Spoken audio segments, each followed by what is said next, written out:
இந்த திருச்சி ஓகே திருச்சியில வந்துட்டு அரசு மருத்துவமனையில வந்து ஒருத்தங்க போறாங்க.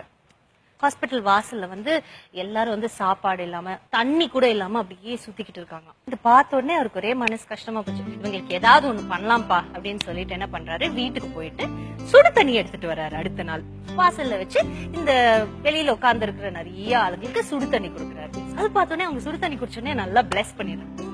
இப்படி பிளஸ் பண்றாங்களே அப்படின்னு கேட்டோம்னா அவங்களுக்கு அதோட நிறுத்த முடியாம, சரி நம்ம நம்மளுடைய வயல்ல விளையிற நெல் எல்லாம் வச்சு நம்ம இவங்களுக்கு ஒரு கஞ்சி பண்ணி கொடுக்கலாம் அப்படின்னு சொல்லி கஞ்சி பண்ணி எடுத்துட்டு வராரு.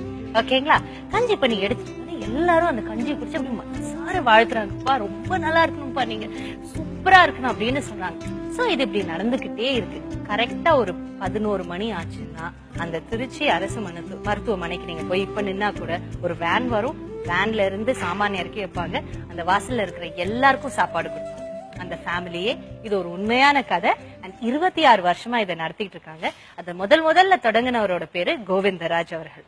சோ அவர் கொஞ்சம் வருஷத்துக்கு முன்னாடி காலமாயிட்டாரு. ஆனா அவருடைய மகனும் அவருடைய மருமகனும் இன்னும் அதை தொடர்ந்து செஞ்சுக்கிட்டே இருக்காங்க. அவங்க நம்ம கெஸ்டா வந்திருக்காங்க. உங்களுக்கு பாக்கணுமா? நிச்சயமா நிச்சயமா. ஓகே, சோ அகஸ்தியர் அன்னதானம் ஐயா, வணக்கம் ஐயா. விஜி ரவீந்திரகுமார்.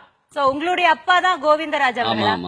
26 வருடங்களா நீங்க தான் சமைச்சு அந்த அரசு மருத்துவமனை வாசல்ல இருக்கிற எல்லாருக்கும் சாப்பாடு கொடுத்துக்கிட்டே இருக்கீங்க. தினம் அதை செஞ்சுக்கிட்டு இருக்கீங்க இல்லையா? ஆமா, டெய்லி காலையில கஞ்சி கொடுப்போம், மதியம் சாப்பாடு அன்னதானம் பண்ணுவோம், காலையில வந்து சுடுதண்ணி கொடுப்போம். காலையில ஃபயர் பேஷண்ட் வந்து சுடுதண்ணி கட்டாயம் தேவைப்படும் துடைக்கிறதுக்கு. அதுக்காக தண்ணி கிடைக்காதனால அவங்களுக்கு தண்ணி சுடுதண்ணி வச்சு கொடுக்க ஆரம்பிச்சு ஆரம்பத்தில்.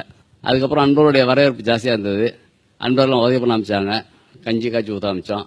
3 மணிக்கு கஞ்சி காய்ச்சுவேன். 6 மணிக்கு 6:30 மணிக்கெல்லாம் பிரேஸ்டி ஊற்ற ஆரம்பிச்சிருவோம். நியர்லி 400 பீப்புள்ஸ் வாங்கிட்டு போவாங்க. ஹாஸ்பிடல் பீப்புள் மட்டும் 400 பேர் வாங்கி. அதுக்கப்புறம் என் மனைவி சமைக்க வச்சிருவாங்க மதிய சாப்பாடு. ஐயோ, அவங்க டெய்லி சமைச்சுன்னா அந்த சாப்பாடு போடுவோம். ரெகுலரா பண்ணிட்டு இருக்கோம். 26 இயர்ஸ் ஆரம்பிச்சிருச்சு. எல்லாம் இறையர்கள் தான். டெஃபினட்டா சார். அந்த இறைவனே எங்களை பொறுத்த வரைக்கும் நீங்க தான், உங்க அப்பா தான். கருவி தான். இதுக்கு எப்படி சோர்ஸ் உதவி பண்றாங்களா நிறைய பேர்? உங்களுக்கு யார்கிட்டயும் போய் காசு கேட்டது இல்ல. சரிங்க. எல்லாமே அன்பர்கள் தரதுதான். அன்பளிப்பா தரதானே?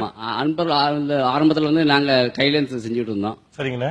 மொத்தத்துல மாசம் 15 தான் சாப்பாடு இருக்கு, காசு இருக்கும். சரிங்கண்ணா. பாக்கி நாள் அன்பர்கள் சொல்லுவோம். இல்ல என்னன்னா யாருக்கும் சம்பளம் கிடையாது, எல்லாம் வாலண்டியர்ஸ். சிறப்பு சிறப்பு சிறப்பு. உங்களுக்கு ஹெல்ப் பண்றது ராஜேந்திர பிரசாத் இல்லையா? வணக்கம். வணக்கம் வணக்கம். நீங்க என்ன பண்றீங்க? ஐயாவோட வண்டியை ஓட்டுறது, ஐயாவுக்கு கூட தான் இருப்பேன் இந்த நேரமும். ஐயா வெப்சைட் எல்லாமே கிரியேட் பண்ணி கொடுத்தது, எல்லாமே சப்போர்ட்டிவா இருக்கேன் ஐயா கூட. சார் உங்களோட பெரிய ஃபேன் சார் நானு. இப்போ நான் தான் சொல்லணும் நாங்க உங்க பெரிய ஃபேன் சொல்லிட்டு. இந்த சிந்தனை இந்த இல்ல வார்த்தை இல்ல. சோ நீங்க நல்லா இருக்கணும். 10% ஒரு கிளாஸ் 10% ஒரு கிளாஸ் 50% மனைவியோடது அன்னப்பொருள் அவங்க தான். உங்க கூட இருக்க எல்லா வாலண்டியர்ஸும் நன்றி சொன்னேன்னு சொல்லுங்க. பாக்கி எல்லாமே வாலண்டியர்ஸ் தான். வாலண்டியர்ஸோட ஹெல்ப் தான் எல்லாமே சர்வீஸ் பண்றது பூரா. இவ்வளவு பெரிய வேலையை செஞ்சுட்டு எதுவுமே செய்யாத மாதிரி இருக்கீங்க பாருங்க. நீங்க தான் நிஜமா சாமி. இது நான் செய்யலையா? நீங்க வாங்க சார், தயவுசெய்து வாங்க.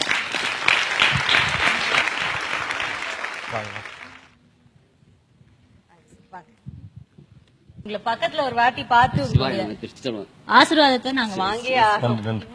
இது எங்களுக்கு பெரிய புண்ணியம். பரம்பரையா சொத்தை காப்பாத்துற ஆளுங்களை பாத்திருக்கேன், புண்ணியத்தை காப்பாத்துற ஆளு முறையா பாக்குறேன். நீங்க பண்ற புண்ணியம் என்னைக்கு இருக்கும்? நீங்க என்ன சொல்ல, நீங்க தான் ஆசீர்வாதம் பண்ணுங்க. நன்றி நன்றி. அப்படி இல்ல, எல்லாரும் சேர்ந்தாதான் அன்னதானம். நான் தனியா நான் செய்யல, வாலண்டியர்ஸ் 30 பேர் இருக்காங்க, அவங்க மூலியம் செய்யறோம். நம்ம வந்து தனியா செய்யறோம்னு சொல்லக்கூடாது. உங்க எல்லாரும் சேர்த்து நன்றி சொல்லுங்க. நான் முடிஞ்ச ஒரு நாள் வரேன். நன்றி நன்றி. நான் கண்டிப்பா வரேன். சரியாண்ணா? ரொம்ப நன்றி. ரொம்ப நன்றி. நன்றி நன்றி நன்றி. ரொம்ப நன்றி.